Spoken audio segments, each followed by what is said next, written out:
The real purpose of a pen is to make you look good and to help you do what you're doing better. When you find the right pen, it can spend the rest of its life making you look good. They're beautiful objects. Some of them are absolutely spectacular works of art. They write wonderfully. They're just a very satisfying object to use and hold and see.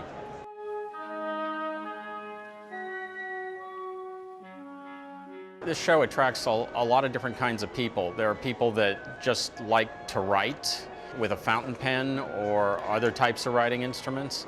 There are collectors of vintage pens. There are collectors of new pens. Big thrill is in the hunt, finding the pen or finding the part for the pen that you're trying to repair. Good thing about coming to a pen show is you find a lot of weird stuff here. The kinds of people you find at the pen show now are varied. It's not just the hardcore collectors. The hardcore collectors will go to a pen show in the middle of the night, in the middle of the week, in the basement of a bowling alley when it's a secret.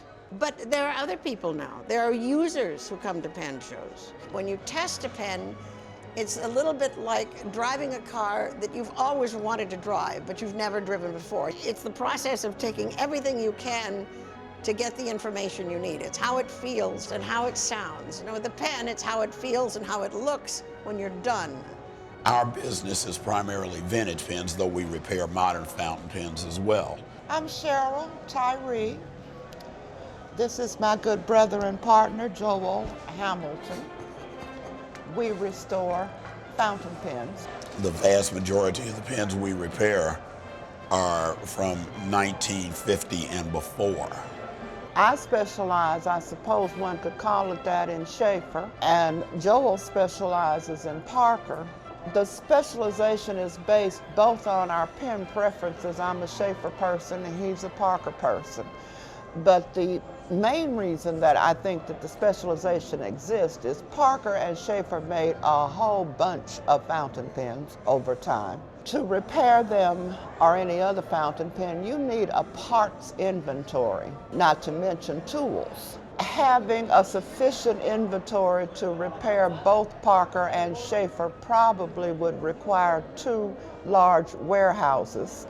Neither of us are willing to turn our houses into 2 warehouses. We've each done 1 warehouse per house, and that's why we specialize.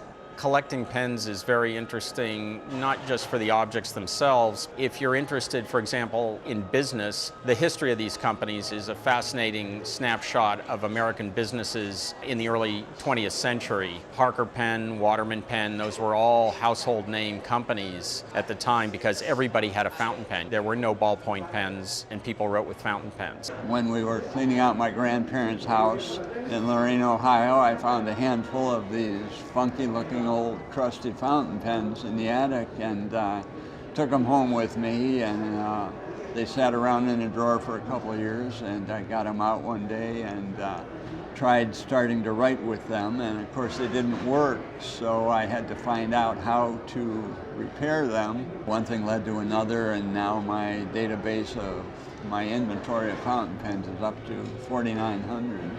My company is pentooling.com. I specialize in pen repair tools. I sell a lot of restored pens also. If it's been repaired correctly and is operating properly, there's a good analogy with the way the fuel and oxidizer flow through a launch vehicle's engine and comes out the other end. The ink or water squirts out the bottom of the pen like the fuel and exhaust gases, and the thrust come out the back end of a rocket. There are no days that we cannot be repairing pens. Every now and again, our mother says that our father would be so proud that we are in business together and happily in business together, and that is certainly true. But beyond that, we're just 2 little old folk trying to get our work done. We use computers today. People used fountain pens back then when they wanted to communicate. And I think that people want to get back to some of that sort of personalized aspect of writing with fountain pens. Having the right pen can make your life a lot better. There's really no point in using a fountain pen unless it gives you a quality of line you can't get any other way. It's like having a supportive entity that is being non-judgmental, telling you when something isn't quite right, you're taking that a little too fast or a little too hard, or a curve or whatever it is in writing. It trains you.